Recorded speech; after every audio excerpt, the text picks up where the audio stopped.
कैसे हैं आप लोग। आज के इस वीडियो में हम पढ़ने वाले हैं विलियम शेक्सपियर को और बहुत ही इम्पॉर्टेंट ऑथर है ये। आपका चाहे कोई भी एग्जाम हो जिसमें इंग्लिश लिटरेचर पूछा जाता है, William Shakespeare is very important, चाहे वो कोई भी एग्जाम हो, राइट। तो इसको हम पढ़ेंगे आज। और बुक जो है वो हम ले रहे हैं एस के अरोरा। इससे हम पूरा ऑथर जो है वो कवर करेंगे। आज की वीडियो में पूरा तो नहीं हो पाएगा, ठीक है। आज की वीडियो में हम सिर्फ इनकी बायोग्राफी और जो इन्होंने जितने भी प्लेज लिखे हैं उनको क्रोनोलॉजिकल ऑर्डर में देखेंगे। बस इतना हम आज की क्लास में पढ़ेंगे। इससे आगे की 3-4 क्लास और लेंगे, उसमें हम ये पूरा ऑथर ख़त्म कर देंगे एस के अरोरा की बुक से, राइट। मैं फिर से कह रहा हूँ, एस के अरोरा में जितना दिया है मैं आपको उतना पढ़ा दूंगा। और बुक में काफ़ी कुछ दिया है, तो ऐसा नहीं है, आपको बहुत कुछ शेक्सपियर के बारे में पता लगेगा, राइट। तो चलिए सबसे पहले शुरू करते हैं इनके बर्थ से। अच्छा, इनका जो बर्थ हुआ था वो कब हुआ था? 23 अप्रैल 1564। ये जो डेट है ये कैसे पता लगाएगी? एक्चुअली हुआ क्या था, एक्चुअली इससे 3 दिन बाद जो एक डेट थी 26 अप्रैल, इस दिन इनको बैप्टाइज किया गया था, ठीक है। और किसमें? हॉली ट्रिनिटी चर्च में, जो कि कहाँ पे था? स्ट्रैटफोर्ड अपॉन एवॉन, जो कि इनका बर्थ प्लेस था, वहाँ पे ये इनको बैप्टाइज किया गया था। वो क्रिश्चियन रिचुअल्स के अकॉर्डिंग ऐसा मानते हैं कि बेबी के बर्थ के 30वें दिन उन्हें क्या किया जाता है? बैप्टाइज किया जाता है। इससे अनुमान लगाया जाता है कि इनका बर्थ कब हुआ होगा? 23 अप्रैल 1564 को। ये डेट कहीं पे भी लिखी नहीं है, किसी भी रिकॉर्ड में नहीं है। इनके बैप्टाइजेशन की डेट थी, उससे हमने पता लगा लिया, ठीक है। तो इसमें लिखा भी है बैप्टाइज कब किया गया था, 26 अप्रैल 1564। और ये जो है वो मेन टाउन है डिस्ट्रिक्ट का, स्ट्रैटफोर्ड ऑन एवॉन उसका नाम है, राइट। ये डिस्ट्रिक्ट का नाम है और ये टाउन का नाम है, ध्यान रखना। डेथ आराम से इजीली आपको याद हो जाएगी क्योंकि सेम है, अप्रैल 23 और 1660 को ही डाइड, ठीक है। अपनी बर्थ एनिवर्सरी पे ही वो मर गए थे। फादर जो थे इनके जॉन शेक्सपियर थे, ट्रेडर थे, corn, meat, leather, other agriculture products. मतलब पहले तो वो छोटे मोटे मर्चेंट थे, लेकिन बाद में हुआ क्या, बाद में इनके फादर जो थे वो डेप्ट में चले गए थे, ऐसा कहा जाता है, ठीक है। इसके बाद शेक्सपियर ने अपने फादर की हेल्प करने के लिए अपने सारा जो भी पढ़ाई लिखाई थी वो छोड़ दी, और वो जिस तरह से भी अपनी फैमिली की हेल्प कर सकते थे उन्होंने की। इसीलिए उनको बहुत ज़्यादा स्कूल एजुकेशन नहीं मिली है शेक्सपियर को, मैं आपको ये बता दूँ। इनकी माँ जो थी उनका नाम था मैरी आर्डेन, राइट, ठीक है। तो इनके फादर व मदर का नाम भी ध्यान रखना, पूछ लिया जाता है। अच्छा, आगे बढ़ने से पहले मैं आपको बता दूं कि शेक्सपियर को हम बहुत ही डिटेल में और बहुत ही डीप में स्टडी कर रहे हैं अपने पेड बैचेज में, ठीक है। और उसमें उसका मैं आपको एक छोटा सा डेमो भी दिखा देता हूँ कि क्या कंटेंट हम पढ़ रहे हैं। मैं आपको पढ़ा के नहीं दिखाऊंगा, लेकिन जो कंटेंट मैं वहाँ पे पढ़ा रहा हूँ वो मैं दिखा दूंगा। बहुत ज़्यादा टाइम ले रहा हूँ मैं वहाँ पे शेक्सपियर को कवर करने में। जो हमारे टीजीटी और पीजीटी के पेड बैच चल रहे हैं यूपी के लिए, अगर आपको चाहिए तो आप मुझे कॉन्टैक्ट कर सकते हैं। पहले मैं आपको एक छोटा सा नमूना जो है वो दिखा देता हूँ, उसके बाद आगे शुरू करेंगे। जैसे ये प्ले ओथेलो है, सबसे पहले हम इसके बारे में जानेंगे, जो मैं अपने पेड बैच में पढ़ा रहा हूँ, ठीक है, कि क्या इसके सोर्सेस हैं, क्या कंपोजिशन डेट क्या रही थी। उसके बाद पूरी जो समरी है उसको हम स्टडी कर रहे हैं, ठीक है। एक एक प्ले में, हर प्ले में हम ऐसा ही कर रहे हैं, ठीक है। पूरी समरी बहुत ही अच्छे से एक्सप्लेन की जा रही है बैच में।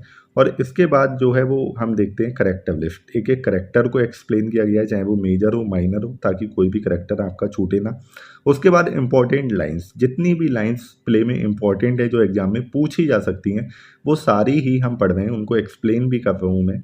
और उसके बाद हम जो कर रहे हैं ये सारे अभी तक लाइन्स ही चल रही हैं, ठीक है। और इसके बाद वन लाइनर्स, जो थोड़ा बहुत छोटी मोटी चीज़ें ले जाती हैं, वो हम वन लाइनर्स में, ऐसे हम शेक्सपियर के हर एक प्ले को कवर कर रहे हैं।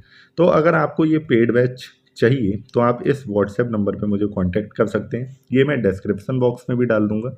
आप वहाँ से भी मुझे मैसेज कर सकते हैं इस नंबर पे। और हम ऐसा नहीं है शेक्सपियर को ही कवर कर रहे हैं, हम सारे ऑथर, टीजीटी में आपके 4 ऑथर लगे हुए हैं, यूपी टीजीटी में, ठीक है। उसमें से हम अभी 2 कर भी चुके हैं, तीसरा हम कर रहे हैं। पीजीटी, पीजीटी में आपके 17 लगे हुए हैं, ठीक है। तो ये हम सारा बहुत ही जल्दी कवर करेंगे, साथ में ग्रामर भी कर रहे हैं। टीजीटी हमारी कोशिश है कि 3 मंथ्स में कंप्लीट करा दें, जिसमें से 1 मंथ होने वाला है। और पीजीटी 4 मंथ्स में हम कंप्लीट करवा देंगे, जिसमें से 1 मंथ होने वाला है। तो अगर आपको ये बैच चाहिए तो आप मुझे इस नंबर पे कांटेक्ट कर सकते हैं। चलिए अब हम आगे बढ़ते हैं। Some facts about Shakespeare. Shakespeare के कुछ फैक्ट्स हैं, उनकी बायोग्राफी से रिलेटेड, उनके जीवन से रिलेटेड, वो हम जानेंगे।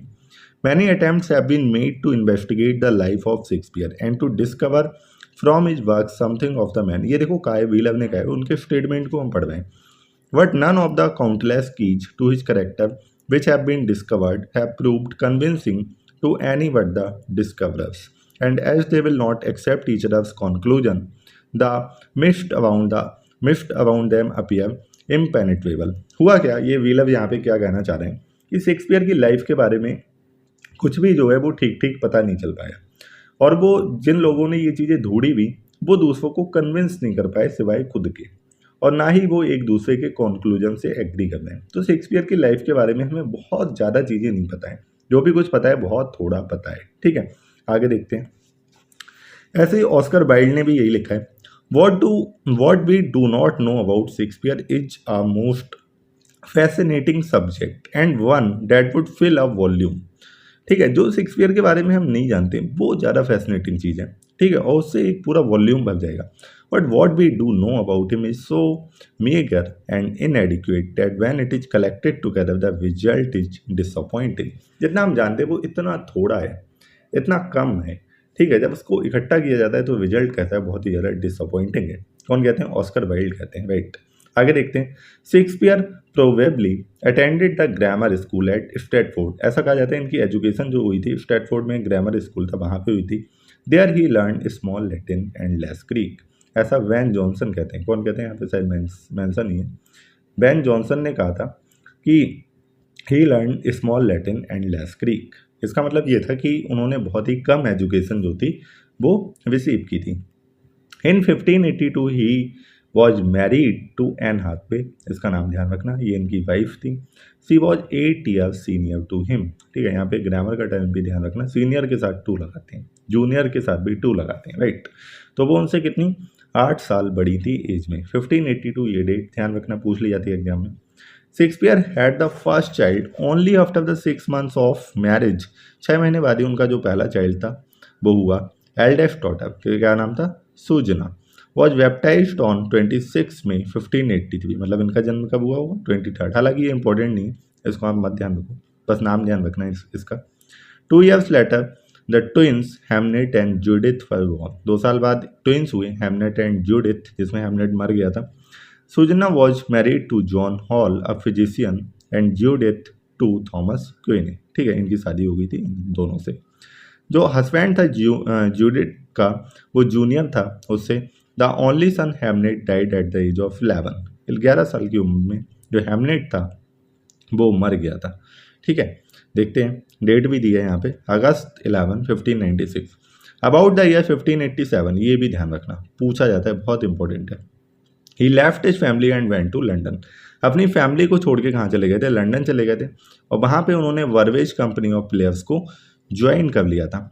इट इज़ सैड, ऐसा कहा जाता है, ये कोई पक्का नहीं है, ठीक है, ऐसा कहा जाता है। इनके बायोग्राफर जो थे निकोलस वो, उन्होंने बताया था कि इन्होंने स्ट्रैटफोर्ड इसलिए छोड़ा था क्योंकि शायद इन पर कोई केस दर्ज हो गया था, इन्होंने कोई डियर वगैरह चुरा लिया था, सब थॉमस लूसी स्पार्क्स से या तो चुराया था या उसको हंट किया था, जो भी। ठीक है, इस चक्कर में इन पर मुकदमा होने वाला था, इसलिए ये लंदन छोड़ के चले गए थे। लेकिन ये एकदम पक्की खबर नहीं है, ऐसा बस स्पेकुलेट किया जाता है। 1597, अगेन वेरी इंपॉर्टेंट डेट। इन्होंने एक घर खरीदा था, इसका नाम था न्यू पैलेस। कहाँ पे, स्ट्रैटफोर्ड में। ठीक है, for is legendary and historical material, very important point, बहुत ध्यान रखना इसको। शेक्सपियर जो थे depends mainly on Holinshed's, Chronicles of England, Scotland and Ireland, and also on North's translation of Plutarch's famous lives. इन 2 सोर्सेज पे बहुत ज़्यादा वो डिपेंडेंट रहे थे अपने हिस्टोरिकल मटेरियल्स के लिए। पहला क्या है, हॉलिनसेट के जो क्रॉनिकल्स थे of England, Scotland and Ireland, और दूसरा जो नॉर्थ का ट्रांसलेशन था किसका, प्लूटार्क्स की फेमस लाइफ्स का। इन दोनों पे वो बहुत ज़्यादा डिपेंडेंट थे, राइट। ये भी बहुत इंपॉर्टेंट पॉइंट है। शेक्सपियर ने कितनी सोनेट लिखी, 154, जो कि कब पब्लिश हुई, 1609 में, राइट। अच्छा, लॉन्ग ने शेक्सपियर की जो पीरियड था, टाइम स्पैन था, उसको डिवाइड किया है। पहला, a period of early experimentation, ठीक है, जिसमें वो एक्सपेरिमेंट कर रहे थे। A period of rapid growth and development, जिसमें उनको बहुत ज़्यादा फेम मिली। A period of gloom and depression, इसमें वो थोड़े से निराश रहते थे, हताश रहते थे। A period of restored serenity of काम आफ्टर स्टॉर्म, ठीक है, और दोबारा से उनका जो काम सेरीन जो टाइम था वो लौट आया। ठीक है, ये 4 पीरियड में बांटा है किसने, लॉन्ग ने। इसके बाद इनका जो पहला क्रिटिसिज्म था, सबसे पहले इनको जो क्रिटिसाइज किया गया था किसी वर्क में, तो वो था रॉबर्ट ग्रीन का ग्रोथ वर्थ ऑफ विट। ये आया था 1592 में। Where he is attacked as an upstart crow, ये ध्यान रखना, ग्रीन ने कहा था upstart crow beautified with the feathers of the university wits. ठीक है, क्या मतलब है ये आगे और आएगा, फिर मैं आपको समझाऊंगा। अच्छा, डाउडन ने भी क्या किया था, डाउडन ने एक वर्क लिखा था Shakespeare his mind and art, ध्यान रखना इसको, ठीक है, 1875 में। और इसमें शेक्सपियर के कैरियर को 4 भागों में बांटा था। पहला इन द वर्कशॉप, दूसरा इन द वर्ल्ड, तीसरा आउट ऑफ डेप्थ एंड चौथा on the height. AC Bradley थे, ये भी बहुत इंपॉर्टेंट पॉइंट है, इन्होंने शेक्सपियरियन ट्रेजेडी लिखी थी 1904 में। Is still an impressive book on Shakespearean criticism, right. अच्छा, एक और इम्पॉर्टेंट पॉइंट है जिसको ध्यान रखना बहुत जरूरी है। एक शिपरैक हुआ था जिससे टेम्पेस्ट इन्होंने इंस्पायर होकर लिखा था, ठीक है, और ये कब हुआ था, ए बरमूडाज में 1609 में, ठीक है। 1613 में एक बहुत ही बड़ा इंसिडेंट हुआ था, वेरी इंपॉर्टेंट, इससे क्वेश्चन आता है। क्या हुआ था, ग्लोब थिएटर में आग लग गई थी during the premiere of Henry 8। अच्छा, इसके अलावा on 25th March 1615 Shakespeare altered the draft of his bill to give Judith more security in view of her husband's unreliability and his premarital misconduct with another woman। ठीक है, हुआ क्या था, अपनी bill में जूडिथ को इन्होंने ज़्यादा सिक्योरिटी दी थी, किस लिए, क्योंकि उसका जो हस्बैंड था वो बहुत अनरिलायबल था, उसका कुछ प्री मैरिटल कुछ चल रहा था किसी और वुमेन के साथ, तो इसलिए उन्होंने क्या दिया था, जूडिथ को थोड़ी ज़्यादा सिक्योरिटी दी थी। There is an upstart crow, ये कहा है रॉबर्ट ग्रीन ने, ठीक है। अब इसका मतलब भी मैं समझाऊंगा। Beautified with our feathers that with his tiger's heart wrapped in a player's side, suppose he is as well able to bombast out a blank verse as the best of you, and being an absolute John is factotum in his own conceit, the only sex scene in a country। ये किसने कहा था, Robert green ने कहा था, rival प्लेवाइट थे, and a pamphlet या about Shakespeare, ठीक है। तो इन्होंने एक पैम्पलेट लिखा था जिसका मैंने अभी नाम बताया था, groatsworth of wits bought with a million repentance. ये पैम्पलेट आया था 1592 में, इसकी मैं डेट भी आपको बता देता हूँ। तो उस टाइम पे यूनिवर्सिटी बिट्स कितने थे, ये 7 थे नंबर में, ठीक है। ये सारे स्कॉलर थे अच्छी यूनिवर्सिटीज़ के और प्लेवाइट पे थे, तो ये उस टाइम लिखा करते थे। लेकिन फिर इनका राइवल आया शेक्सपियर, और शेक्सपियर के सामने ये सब कैसे पढ़ने लगे, फीके पढ़ने लगे, धुंधले पढ़ने लगे।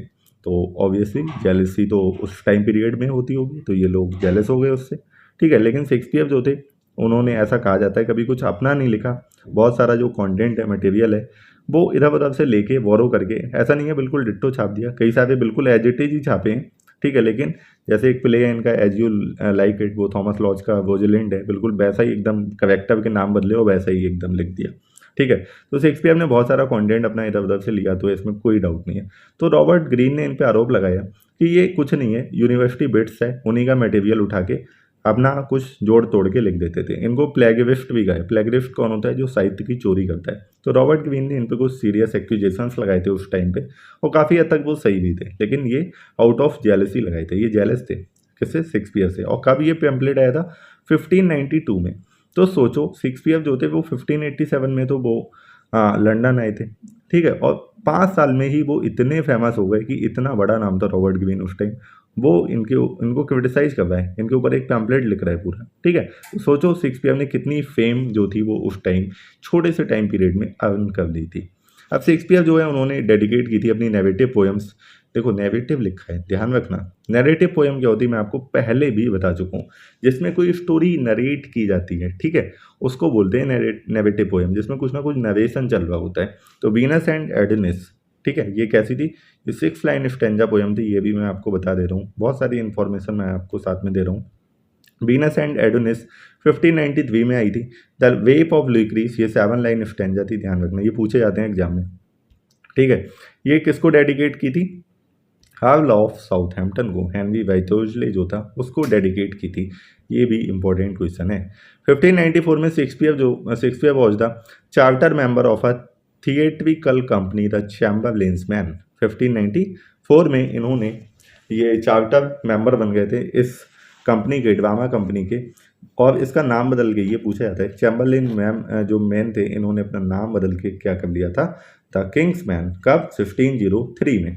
अच्छा, सोनेट जो थी, दीज सोनेट्स बिगिनिंग एट 127, जो 127 से शुरू हो रही हैं, to his mistress are worse than a puzzle bag. ये क्रिटिसाइज किया जा रहा है इनकी सोनेट्स को, अच्छा बहुत ज़्यादा क्रिटिसिज्म मिली है, ठीक है।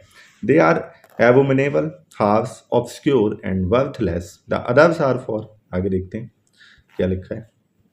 इसको अभी हम करेंगे जब हम पूरा पढ़ लेंगे, ठीक है। ये क्रोनोलॉजिकल ऑर्डर में शेक्सपियर के वर्क है। सबसे पहले इनके जो पॉइंट है उनको देख लेते हैं।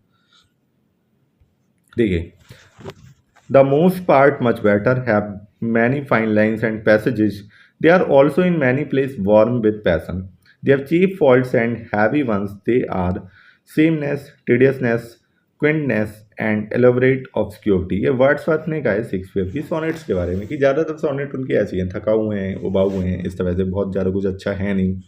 तो बहुत ऐसा नहीं है सिर्फ वर्ड्सवर्थ ने कहा है, बहुत लोगों ने कहा। आगे हम पढ़ते हैं, हेजलिट ने क्या कहा है। If Shakespeare had written nothing but his sonnets, he would have been assigned to the class of cold, artificial writers who had no genuine sense of nature or passion। ये हेजलिट ने कहा है शेक्सपियर की सोनेट्स के बारे में। वो कहते हैं अगर शेक्सपियर ने अपने प्लेज ना लिखे होते, सिर्फ और सिर्फ सोनेट लिखी होती, तो उन्हें किस कैटेगरी में रखा हो जाता, class of cold artificial writers, जिनके अंदर कोई भी जेन्युइन सेंस नहीं है नेचर या पैसन का। जबकि शेक्सपियर ने अपने प्लेज में दिखाया है कि उनके अंदर क्या चीज़ है। वो जैसा मैन एंड मैनर्स थे, मैन जो वुमेन थे उस टाइम की, उन्होंने वैसा ही बिल्कुल पोर्ट्रे कर दिया है अपने प्लेज में, ठीक है। वो उन्होंने अपने प्लेज में दिखाई है वो पावर। तो ज़रूरी नहीं है कि हर इंसान सब कुछ एकदम उतने अच्छे से लिख सके, और कुछ लोग तो शेक्सपियर की सोनेट्स को भी बहुत हाई रेट करते हैं, ऐसा नहीं है, ठीक है। They seem to be full of fine things said unintentionally in the intensity of working out conceits. ये कीट्स ने कहा है, जॉन कीट्स एक राइटर रहे थे, वो भी बहुत ही फेमस राइटर थे, पोएट थे एक्चुअली, रोमांटिक एज के। इन्होंने शेक्सपियर की सोनेट के बारे में ये कहा है। Not a single one is very admirable, they are hot and pothery, there is much condensation, little delicacy, like raspberry jam without cream, ठीक है। इन्होंने कहा इनकी सोनेट कैसी है, वेस्टबेरी जैम जैसी है, इसमें कोई क्रीम ही नहीं है, without crust, without bread, to break its viscidity. इन्होंने लैंडर ने कहा है शेक्सपियर की सोनेट्स के बारे में। ज़्यादातर लोगों ने क्रिटिसाइज ही किया है। आगे देखते हैं, on going through the 154 of them I find 49 which seem to me excellent. ये कह रहे हैं कि 154 154 में से 49 तो एक्सलेंट है पूरी तरह से, throughout. A good number of the worst have one or two memorable lines, और जो ज़्यादातर हैं बची हुई उनमें से एक दो मेमोरेबल लाइन है। सोनेट में 14 होती हैं, तो अगर एक दो भी अच्छी लाइन है तब भी बढ़िया भाई। But there are also several, लेकिन बहुत सी ऐसी हैं, बहुत सी ऐसी हैं, उसके बारे में क्या कहते हैं, which I can only read out of a sense of duty, काम की तरह पढ़ना है बस उन्हें। For the inferior ones we have no right to condemn Shakespeare unless we are prepared to believe a belief for which there is no evidence that he prepared or intend them all to be published। देखो, Shakespeare ने खुद तो publish करी नहीं है अपनी sonnet या जो भी प्लेज है, उन्होंने अपना कोई वर्क पब्लिश नहीं किया है खुद से, ना कभी कोशिश की कराने की। तो हमें क्या पता शेक्सपियर उनको पब्लिश कराना चाहते भी नहीं चाहते थे। ऐसा होता है कभी कभी, हम दो चार लाइन अपने आप से दिमाग में कुछ आता है लिख देते हैं, ठीक है। हो सकता है बाद में कि हमें लगे दो दिन बाद ही लगता है कि अरे नहीं बेकार है ये तो, ठीक है। तो ज़रूरी नहीं था कि शेक्सपियर ने जो जितना लिखा वो उसे पब्लिश कराना चाहते थे। जितने भी राइटर्स हैं कुछ ना कुछ लिखते ही रहते हैं, ऐसा नहीं है सारा वो पब्लिश करा देते हैं, उठा के उसको एडिट करते हैं, जो अच्छा लगता है वो पब्लिश कराते हैं। लेकिन किसी और ने उनका पूरा कलेक्शन ढूंढा, उठा के पूरा चिट्ठा पब्लिश करा दिया। तो इसमें शेक्सपियर की गलती थोड़ी ना है कि उसमें खराब भी हैं अच्छी भी हैं, जो भी है, ठीक है। आगे देखते हैं, the homosexual reader determined to secure top word as a patron saint of the Homington has been uncritically enthusiastic about the first 126 of the sonnets and preferred to ignore those two, the Dark Lady, in which the relationship is unequivocally sexual, and the fact that Shakespeare was married man and a father। ये Auden कह रहे हैं इसमें, introduction to the Shakespeare the sonnet, ये एक composition है किसकी, Shakespeare the sonnet किसकी, ऑर्डन की। इसमें इन्होंने कहा है, अच्छा सोनेट जो है वो एडवाइस की गई थी एक डार्क लेडी को। आपको बता दूं 126 से 152 तक जो सोनेट थी वो किसको एडवाइस की गई थी, डार्क लेडी को। अब ये डार्क लेडी कौन है पता नहीं कौन है, ठीक है। डार्क लेडी को, ये ऐसा नहीं मुझे नहीं पता, ये किसी को नहीं पता है डार्क लेडी कौन है, ठीक है। Are concern with the most humiliating of all erotic experience, sexual infatuation, been stout entire as a pro, पता नहीं कौन सी लैंग्वेज है ये, अटैच WH ऑर्डर ने कहा अपने introduction to Shakespeare the sonnet को कि डार्क लेडी को जो सोनेट एडवाइस की गई थी वो कैसी ह्यूमिलेटिंग है, उसमें बहुत ज़्यादा इरोटिक एक्सपीरियंसेस हैं, सेक्सुअल इन्फिट्यूशन है, ठीक है। तो इसके बाद देखते हैं अब जो सोनेट के ऊपर बात खत्म हो गई, अब बात करते हैं हिस्ट्री प्लेज की। जो इनके हिस्ट्री प्लेज हैं वो कितने हैं, 10 इन नंबर है। कितने हैं, 10, ध्यान रखना सबसे पहले तो। These plays cover English history, ये भी ध्यान रखना, 12th सेंचुरी से जो हिस्ट्री प्लेज हैं वो कहाँ से हिस्ट्री कवर करते हैं, 12th सेंचुरी से 16th सेंचुरी तक, ध्यान रखना, ठीक है। मतलब 1200 से अराउंड 1550 तक। Shakespeare has named his history plays after the reigning monarch of the period, मतलब जो भी मोनार्क उसमें वेन कर रहे थे इंग्लैंड में, उनके नाम के ऊपर उन्होंने अपने प्लेज रखे, जैसे Henry IV, Richard III। He did not write his plays in chronological order. अगला इंपॉर्टेंट पॉइंट है, उन्होंने क्रोनोलॉजिकल ऑर्डर में नहीं लिखा, जैसे पहले उन्होंने लिख दिया हेनरी VI, उसके बाद वो हेनरी IV लिख रहे हैं, तो ये कहाँ से क्रोनोलॉजिकल हुआ, ठीक है। अगर हम बात करें क्रोनोलॉजिकल ऑर्डर की, तो सबसे पहले किंग जॉन आना चाहिए, फिर रिचर्ड II आना चाहिए, फिर हेनरी IV का पार्ट फर्स्ट, उसके बाद second, Henry V, Henry VI के part first, second and third, Richard III और हेनरी VIII। ये हुआ क्रोनोलॉजिकल ऑर्डर, लेकिन उन्होंने भाई साहब ने कुछ उल्टा ही लिखा है। These plays cover the 5 generations of the medieval power struggles. They present, इसमें क्या क्या आता है, 100 ईयर वॉर भी आता है फ्रांस के साथ जो होता है हेनरी V से जोन ऑफ आर्क तक, and the war of roses भी आता है, ठीक है, बिटवीन न्यूयॉर्क एंड लैनकास्टर। अच्छा, हिस्टोरिकल प्लेज जो शेक्सपियर के हैं वो क्या करते हैं, cover the period of English history of England over a period of about 350 years. मतलब अगर आप शेक्सपियर के हिस्टोरिकल प्लेज भी पढ़ोगे तब भी काफ़ी कुछ आपको इंग्लिश हिस्ट्री के बारे में जानने को मिल जाएगा। आगे देखते हैं, in his historical plays Shakespeare has presented weaknesses and strengths of the English kings. In King John, Richard II, Henry VI, he presents the weakness of English kings. मतलब ये एक ऐसे प्लेराइट थे जिन्होंने एक तरह क्या जो थीम होता है उस पर प्लेज नहीं लिखे, बहुत वैरायटी ली है, बहुत सारी जो उस समय जो लव अफेयर्स हुआ करते थे उन पे लिखा है, हिस्ट्रीज पे लिखा है, कॉमेडी लिखी है, ट्रेजेडी लिखी है, सब कुछ लिख डाला है शेक्सपियर ने। सोचो कितने वर्सटाइल थे ये, ठीक है। इसके आगे देखते हैं, in his historical plays Shakespeare has present, देखो वीकनेसेस तो इसमें दिखाई हैं और जो स्ट्रेंथ है वो किस में दिखाई है, has presented weaknesses and strength of English kings in Henry IV, Henry V, Richard III। उन्होंने क्या दिखाई है, स्ट्रेंथ दिखाई है, ठीक है, और इसमें क्या दिखाई है, वीकनेस दिखाई है। चलो आगे बढ़ते हैं।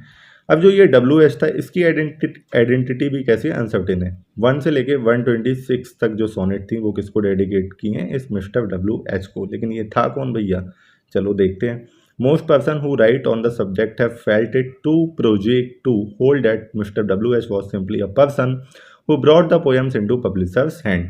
ऐसा भी लोग कहते हैं कि ये शायद कोई बंदा हो सकता है जो पब्लिशर्स के हैंड में इन पोम्स को लाया। Rather they have a sought to identify him with the friend to whom many of the poems are addressed। और अगला देखते हैं और कौन हो सकता है ये, द फेवरेट कैंडिडेट, जो फेवरेट कैंडिडेट माने जाते हैं, विलियम हर्बर्ट हो सकता है जिसको अर्ल ऑफ पेम्ब्रुक जो था, and one of the dedicates of the first folio, पहला फोलियो भी इसको डेडिकेट किया गया था, तो हो सकता है ये बंदा हो, WH नाम भी हो रहा है, इनिशियल्स W और H, ठीक है। दूसरा हेनरी वॉइटेजले हो सकता है जो अर्ल ऑफ साउथहैम्पटन था, जिसको शेक्सपियर ने क्या डेडिकेट की थी, वीनस एंड एडोनिस और द रेप ऑफ लुक्रीज। ये बंदा भी हो सकता है WH, इसमें WH उल्टा है, ठीक है। आगे, what it is unlikely that an earl would be addressed as mister. बहुत ही अनकॉमन था ये कि एक अर्ल को मिस्टर कहा जाएगा। आगे देखते हैं, येट अनदर कैंडिडेट एक विलियम हार्वे हो सकता है, ये भी WH है। Third husband of Southampton mother, Southampton की माँ का तीसरा हस्बैंड था ये। His advocate say that Harvey was the begetter in the sense that he may have encouraged Shakespeare to write the sonnets urging the young man. हो सकता है ऐसा भी हो कि हार्वे ने शेक्सपियर को इनकरेज किया हो सोनेट लिखने के लिए। तो बहुत सारी चीज़ें हैं, ये 3 लोग हो सकते हैं, लेकिन जो सब कोई भी नाम आए, कोई भी पक्का नहीं है, मतलब ये ऑप्शन में ऐसा नहीं होगा कि तीनों एक साथ देते हैं, कोई एक दिया जाएगा, आपको उसको टिक कर देना है, ठीक है। सोनेट जो 127 से 154 तक वो एडवाइस की गई डार्क लेडी को। अब ये डार्क लेडी की भी आइडेंटिटी हमें नहीं बताई, वो कौन हो सकती है। She is a beautiful mistress with black hair and woven black eyes. She may be Mary Fitton, ये सबसे स्ट्रॉन्ग केस है, मैरी फिटन हो सकती है जो एक लेडी थी, lived at Gawsworth Hall. She may be Aline Florio हो सकती है, the wife of an Italian translator according to doctor Aubrevel, ठीक है। और इसके अलावा क्या हो सकती है, वो लूसी मॉर्गन हो सकती है, एक फॉलन वुमेन नोन है Lucy Negro according to doctor Duncan Salkeld, वो Salkeld from the university of Chichester. ठीक है, तो ये सबसे जो स्ट्रॉन्ग केस है वो मैरी फिटन का ही है, राइट। तो ये आपको चीज़ें ध्यान रखनी है। इसके बाद हम शेक्सपियर के प्लेज को क्रोनोलॉजिकल ऑर्डर में भी एक बार देख लेते हैं। चलिए देखते हैं। सबसे पहले तो ये भी सर्टेन डेट्स नहीं है, जो भी इधर उधर से चीज़ें इकट्ठी गई हैं उनके हिसाब से पता लगा है कि यही ऑर्डर जो है वो सही होगा। जैसे 1590 से 91 के बीच में जो प्लेज पब्लिश हुए थे वो थे हेनरी सिक्स पार्ट सेकंड। मैंने कहा ना कोई मतलब पक्का नहीं है। जैसे हेनरी जो फोर्थ था वो बाद में लिखा है शेक्सपियर ने, सिक्स पहले लिख दिया भाई साहब ने। ठीक है, Henry six part second, Henry six part third, उसके बाद लिखा है हेनरी फोर्थ, वो हेनरी सिक्स का पार्ट फर्स्ट। हेनरी सिक्स के पार्ट सेकंड और थर्ड पहले लिख दिए और 1591 से 92 उसके बाद पार्ट फर्स्ट लिखना है भाई साहब। ये आगे 92 से 93 विचार थर्ड लिखा है, कॉमेडी ऑफ एरर्स लिखा है। 93 से 94 टाइटस एंटोनिकस, ये एक ट्रेजेडी है आपको बता दूं। टेमिंग ऑफ द श्रू और सर थॉमस मूर, ये इनका नहीं है। ठीक है, इसमें कोई भी इनका ऐसा नहीं है कि इन्हीं का है, इसमें पार्ट ऑथरशिप है या हो सकता है पूरा इनका ना हो, किसी को नहीं पता ये बात। आगे देखते हैं 94 से 95 two gentlemen of Verona, love's labour's lost, Romeo and Juliet, very famous composition है शेक्सपियर की। एडवर्ड थर्ड, इसमें भी पार्ट ऑथरशिप है ऐसा मानते हैं, शायद ये क्रिस्टोफर मार्लो उस टाइम पे प्ले राइट थे, उनके साथ लिखा हो। 1595 से 6 के बीच में रिचर्ड सेकंड, अ मिडसमर नाइट ड्रीम। 1596 से 7 के बीच में king John, merchant of Venice और लव स्लेवर वॉन। 1597 से 8 के बीच में हेनरी फोर्थ, अब जाके लिखा है इन्होंने, हेनरी फोर्थ पार्ट फर्स्ट और हेनरी फोर्थ पार्ट सेकंड। 1598 से 99 के बीच में इन्होंने लिखा है मच एडो अबाउट नथिंग और हेनरी फिफ्थ।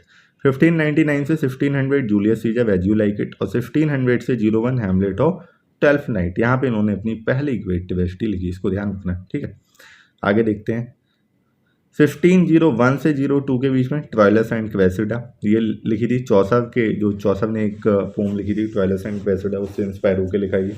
1502 से 03 के बीच में all's well that ends well. 1504 से 5 मेजर फॉर मेजर और दूसरी ग्रेट ट्रेजेडी यहाँ पे आई है ओथेलो। 1656 में तीसरी और चौथी ग्रेट ट्रेजेडी है मैकबेथ एंड किंग लियर। 67 में एंटनी एंड क्लोपेट्रा और पेरिकल्स, ये भी इनका नहीं माना जाता है, ऐसा माना जाता है कि ये भी इन्होंने किसी के साथ मिलकर लिखा है।